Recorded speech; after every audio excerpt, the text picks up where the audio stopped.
आज हम जानेंगे वीवा फूड्स की सक्सेस स्टोरी के बारे में, जिसके फाउंडर विराज बहल की लाइफ स्टोरी काफी इंस्पिरेशनल है। विराज का जन्म एक बिजनेस फैमिली में हुआ था, जिनके पिता राजीव बहल और मां विभा बहल ने साल 1983 में फन फूड्स की स्थापना की थी। विराज ने अपनी primary education Delhi Public School RK Puram से कंप्लीट की थी, जिसके बाद उन्होंने सिंगापुर पॉलिटेक्निक से इंडस्ट्रियल इंजीनियरिंग में डिग्री हासिल की। अपनी एजुकेशन कंप्लीट करके विराज ने मायरस्क नाम की कंपनी के साथ ऑयल रिग्स और मर्चेंट नेवी शिप्स पर काम किया, लेकिन विराज का मन तो बिजनेस में अटका हुआ था, जिस कारण से उन्होंने साल 2002 में अपने पिता के बिजनेस फन फूड्स को ज्वाइन कर लिया। अगले 6 सालों तक विराज ने फन फूड्स को अच्छे से ग्रो किया और जबरदस्त मेहनत की, पर 2008 में उनके पिता ने उनके खिलाफ जाकर फन फूड्स को जर्मनी की एक कंपनी डॉक्टर ओटेकर को 110 करोड़ रुपए में बेचने का फैसला किया। इस घटना के बाद विराज ने अपना अलग बिजनेस शुरू करने का फैसला किया, जिसके बाद साल 2009 में विराज ने पॉकेट फुल रेस्टोरेंट्स नाम से एक रेस्टोरेंट की चैन शुरू की। हालांकि इस बिजनेस पर 4 सालों में ही ताला लग गया और 2013 तक उनके सारे रेस्टोरेंट्स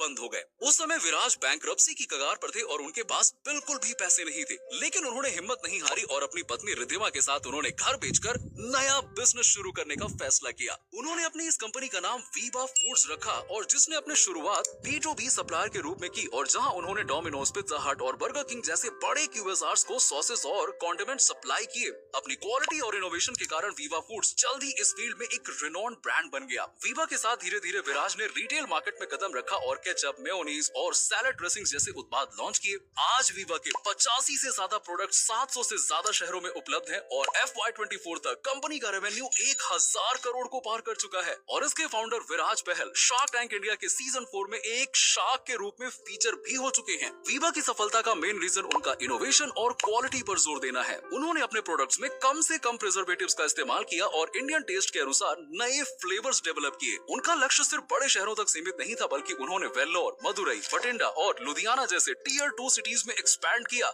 जिसमें उनके स्ट्रॉन्ग डिस्ट्रीब्यूशन नेटवर्क का सबसे बड़ा योगदान है। विराज बहल का ये सफर दिखाता है कि कैसे असफलता के बाद भी अगर हिम्मत और लगन हो तो सफलता जरूर मिलती है। उन्होंने अपनी एंटरप्रेन्योरियल लाइफ में कई चुनौतियों का सामना किया, लेकिन हर बार नए जोश के साथ आगे बढ़े। तभी तो वीवा फूड्स आज भारत के FMCG मार्केट में एक जाना माना नाम बन चुका है और विराज आज लाखों एस्पायरिंग एंटरप्रेन्योर्स के आइडियल हैं। वीडियो पसंद आया हो तो लाइक जरूर करना और अपने सजेशंस फीडबैक में भी लिखना।